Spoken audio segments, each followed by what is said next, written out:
पातूर तालुक्यातील सुकडी येथे शासकीय जागेतून ग्रामपंचायतने 75 ब्रास मुरुमाचे उत्खनन झाल्याचे उघड झाले। तरीही दंडात्मक कारवाई न करता अधिकार असतानाही पातूरचे तहसीलदार राहुल वानखडे यांनी सदर प्रकरण उपविभागीय अधिकारी यांच्याकडे वर्ग केला।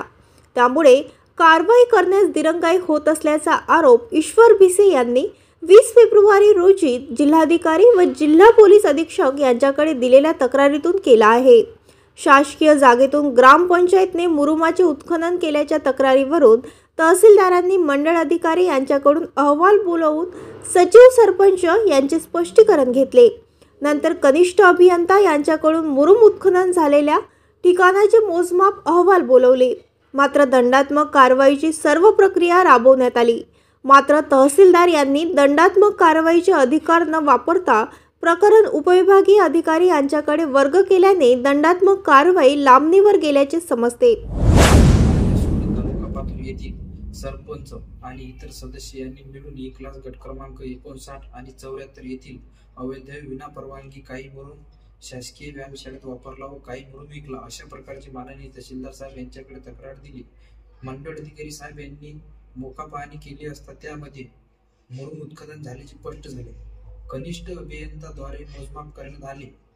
कनिष्ठ अभियंता यांनी माननीय तहसीलदार साहेब यांच्याकडे 75 ब्रास मुरुम उत्खनन झाल्याचे स्पष्टीकरण दिले। माननीय तहसीलदार साहेब यांनी कोणत्याही प्रकारची दंडात्मक कारवाईचे आदेश काढण्यात आले नाही, म्हणून आम्ही येणाऱ्या 2/3/2025 रोजी दंडात्मक कारवाई न झाल्यास मुरुमाचे उत्खनन झाल्याच्या तक्रारीवरून दंडात्मक कारवाई करण्यासाठी सर्व प्रक्रिया राबवण्यात आली।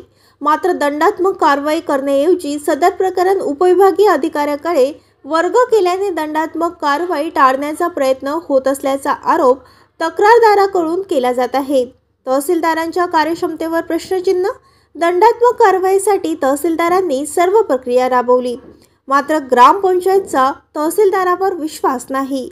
सदर प्रकरण वरिष्ठांकडे वर्ग करण्याची मागणीबाबतचे लेखी पत्र ग्रामपंचायतने तहसीलदारांना दिले। त्यामुळे तहसीलदारांच्या कार्यक्षमतेवर प्रश्नचिन्हे निर्माण झाल्याचे स्पष्ट झाले। प्रतिनिधी नासिर शेख, पातूर।